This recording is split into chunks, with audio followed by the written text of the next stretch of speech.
Okay. Hello friends, இன்றைக்கி பார்த்தீங்கன்னா bike casting reel. ஒரு பிகினராக இருந்தீங்கன்னா இந்த ரீல் எப்படி யூஸ் பண்ணுறதுன்னு சொல்லித்தரேன் பாருங்கள். ஏன்னா நானே இப்படி தான் கற்றுக்கினேன். பேசிக்லேருந்து சொல்லித்தரேன், வீடியோ பாருங்கள், கரெக்டாக தெரியும். இந்த ரீல் பார்த்தீங்கன்னா இது வந்து ட்ராகுன்னு சொல்லுவாங்க. ட்ராக்னா மீன் நம்ம கேஸ்டிங்கை பண்ணிவிட்டு ஊக்கவும் போது ஈஸி கற்றுக்குது. இது பார்த்தீங்கன்னா ஃபஸ்ட்டு லூஸில் இருக்கும். லூஸாக இருக்கும்போது இந்த பிரைட் லைன் போட்டு இழுத்திங்கன்னா இப்படி வரும். இந்த மாதிரி இருந்ததுன்னா மீன் உங்களுக்கு ஊக்கப் ஆகாது. அங்கே மீன் அடிச்சதுன்னா நீங்கள் ஸ்ட்ரைக் பண்ணும்போது மீன் ஊக்கப் ஆகாது. அதனால் என்ன பண்ணணும், ஃபஸ்ட்டு நீங்கள் ட்ராக் செட் பண்ணணும். ட்ராக் கரெக்டாக ஈத்தா லைட்டாக வர அளவுக்கு, இந்த அளவுக்கு. இதோட இன்னும் கொஞ்சம் இந்த அளவுக்கு செட் பண்ணிங்கன்னா கரெக்டாக இருக்கும். உங்களுக்கு எந்த பிரச்சனையும் வராது. மீன் ஈஸியாக ஸ்ட்ரைக் ஆகிடும். இது லூஸாக இருந்ததுன்னா மீன் உங்களுக்கு ரிலீஸ் ஆகிடும். அங்கேருந்து மீன் அடிக்காது. இது வந்து பார்த்தீங்கன்னா டென்ஷன் ஆகும். இந்த ஸ்பூல் இருக்குல்ல, இந்த ஸ்பூலோட அட்ஜஸ்ட்மெண்ட் இது.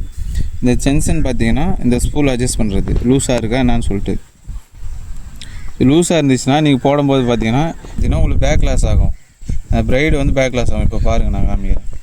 நீங்கள் ஃப்ராக் செட் பண்ணிட்டு இது ரிலீஸ் பண்ணிங்கன்னா இந்தமாரி பேக் லாஸ் ஆகும். இந்தமாரி உங்களுக்கு ஆகக்கூடாது. ஓகேங்களா? அதுக்கு நீங்கள் என்ன பண்ணணும், இந்த ஸ்பூல் அட்ஜஸ்ட் பண்ணணும். இந்தமாரி வச்சுட்டு ஃபுல்லாக டைட் வச்சுருங்க. ஃபஸ்ட்டு டென்ஷனை டைட் வச்சுட்டு நீங்கள் லாக் ரிலீஸ் பண்ணிட்டு அழகாக இப்படி ஸ்போலை விட்டிங்கன்னா இங்கே வரும். இப்போ கரெக்டாக வருதுங்களா? பேக் லாஸ் ஆகாது. இந்தமாரி இருக்கும்போது இதை நீங்கள் கரெக்டாக அட்ஜஸ்ட் பண்ணி வைக்கணும். அந்த ஃப்ராகுக்கு ஏற்ற வெயிட்டுக்கு ஏற்ற மாதிரி நீங்கள் அட்ஜஸ்ட் பண்ணி வச்சுட்டிங்கன்னா பேக் லாஸே ஆகாது. எப்படி எவ்வளோ ஸ்பீடாக போட்டாலும் எப்படி என்ன பண்ணாலும். ஓகேங்களா? இது வந்து பார்த்தீங்கன்னா கியர்ன்னுவாங்க. இது ஃபுல்லாக நீங்கள் ஒரு பிகினராக இருந்தீங்கன்னா ஃபுல்லாக மேக்ஸில் வச்சுருங்க. ஃப்ரீயில் வைக்கக்கூடாது. ஒரு ரீலில் பார்த்தீங்கன்னா நம்பரில் இருக்கும். 1 2 3 4 9 வரைக்கும் இருக்கும். அப்படி இருக்கும்போது நீங்கள் ஃபுல்லாக 9ல் வச்சுருங்க. நம்பரில் இருந்தால் இதுமாரி ஃப்ரீ மேக்ஸ்ன்னு இருந்தாக்கா மேக்ஸில் வச்சுருங்க. மேக்ஸில் வச்சுட்டு பொறுமையாக போட கற்றுனீங்கன்னா கரெக்டாக வரும். இதுதான் வந்து பேசிக் கண்ட்ரோல். இதை நீங்கள் கரெக்டாக இது பண்ணிட்டீங்கன்னா இந்தமாரி பேக் லாஸ் ஆகாது, எதுவும் ஆகாது. நீங்கள் அப்போ ட்ராக் கரெக்டாக செட் பண்ணிட்டு கேஷ் பண்ணிங்கன்னா கரெக்டாக போகும். கரெக்டாக பார்த்தீங்கன்னா ஒரு அடிக்கு ஃப்ராகை தொங்க விட்டுட்டு கரெக்டாக இந்த ஸ்டிக்கு இப்படி ஹேண்டில் பண்ணிங்கன்னா ஸ்டிக்கை பிடிச்சிட்டு இந்த காதுக்கு இந்த பக்கம் ஸ்டிக்கு போகாமல் கையிலலாம் நல்லா ஃப்ரீயாக விட்டு இது வருது. ஃப்ரீயாக விட்டு இது போட்டிங்கன்னா கரெக்டாக போகும்.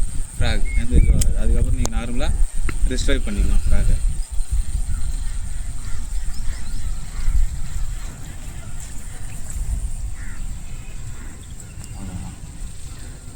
இதுதான் பேசிக். நீங்கள் இந்தமாரி எல்லாம் அட்ஜஸ்ட்மெண்ட்டு கரெக்டாக பண்ணிங்கன்னா தான் கரெக்டாக வந்து உங்களால் போட்டு இது பண்ண முடியும். பேக் லாஸ் ஆகாது.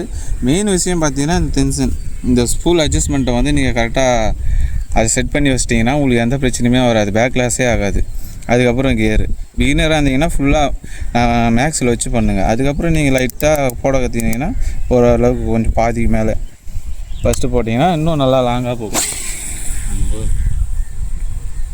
அதுமாரி போயிட்டு நல்லா லாங் கேஸ்டிங் ஆகும்.